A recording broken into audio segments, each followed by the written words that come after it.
everyone, welcome to the latest edition of SecondsOut FLEXpectations. We're out every Thursday, 4:30 PM, where we look ahead to the weekend's boxing action.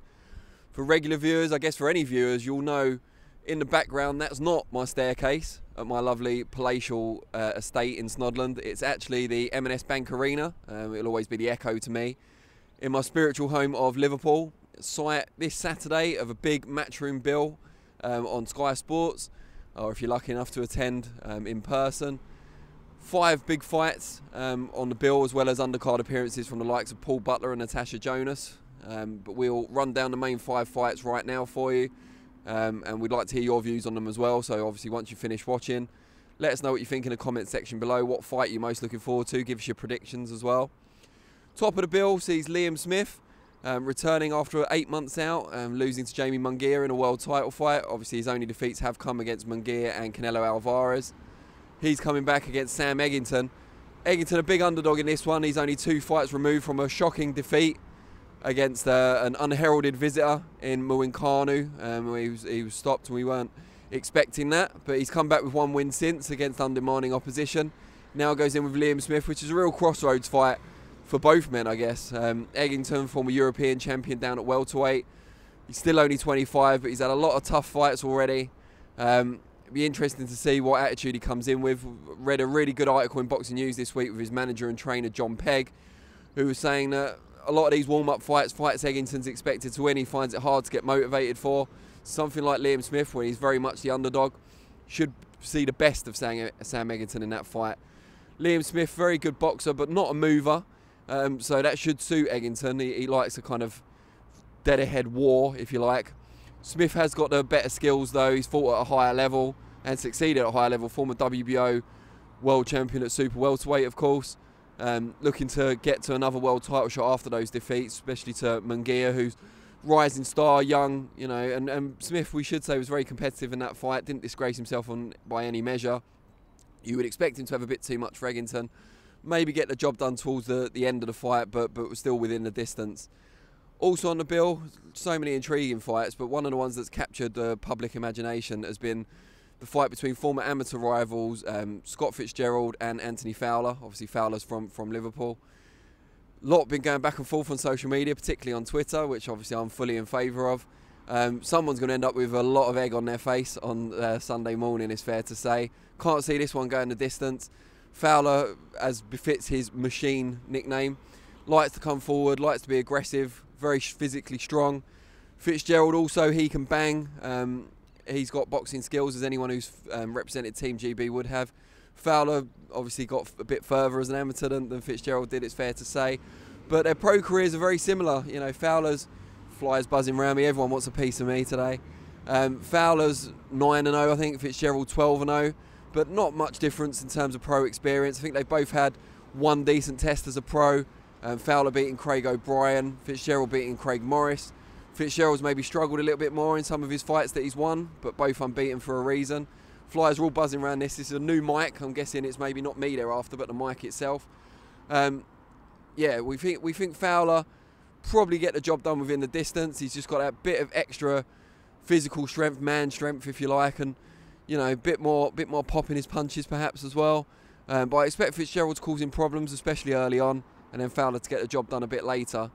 Also on the bill, David Price, fresh from beating Tom Little not too long ago. He's kind of rebuilding at domestic level. Gets unbeaten Cash Ali. Ali's not really fought anyone particularly good so far, it's fair to say. He's 14-0, I think, but only 2 of those have come against guys with winning records. One of them was 1-0, and the other one was Dave Howe, who seems to get stopped by every decent fighter he faces these days. Although that was for the Central Area title. I think Cash got him out there in 2 rounds. Talented guy, Cash, you know, skillful. But going up against David Price in Liverpool, it's going to be a difficult job for him. Price is still probably the biggest puncher in the domestic heavyweight division. His flaws have been well documented. He hasn't got the greatest chin. He doesn't respond particularly well under pressure. But this is a fight he's expected to win. It's in his favour. He's got the home crowd behind him. I think he should get a knockout. I think it'll be explosive. I think it'll be competitive early on again, but I think Price is the man to get the job done in that one.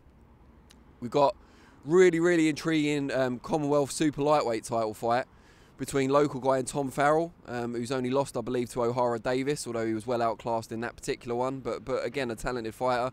against the champion, Philip Bowes. Bowes is actually quite friendly with Davis, which added a bit of spice in the build-up. But they're going for the Commonwealth belt. It's a very, very tough one to call this, actually. Bowes won the Commonwealth title with a blowout against an African opponent. But, you know, he's going to get a much tougher fight this time round. I don't expect it to be over early. I think it may even go the distance. But who's going to win that one? Tough. I think even though Farrell's got home advantage, Bowes seems to be on a bit of a good run of form. He seems to be improving with each fight. Bit slicker than Farrell as well. I think he'll probably just about get it done on points. And then we've got what for many people is the main event. I know Boxing News led with it as the main event, although many people would say Liam Smith Eggington's the one that's bringing the majority of punters in.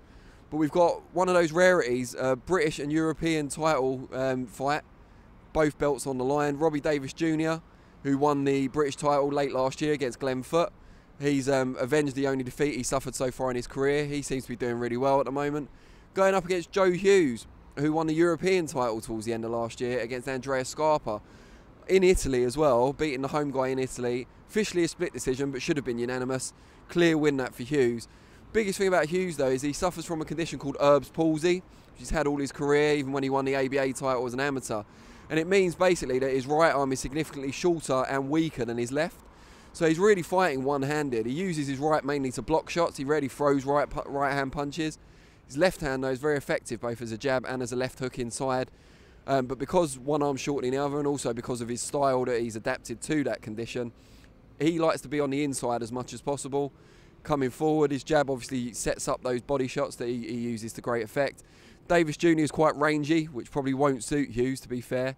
But Hughes has only lost against really good company, the likes of Jack Catterall, Anthony Yiggett. So it's going to be a tough one, I think.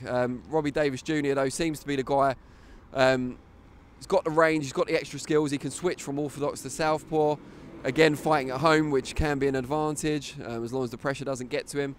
Joe Hughes looks as good as he ever has in beating Scarpa, but I think he may come out just short on points this time against a guy with a bit more variety and obviously obvious physical advantages.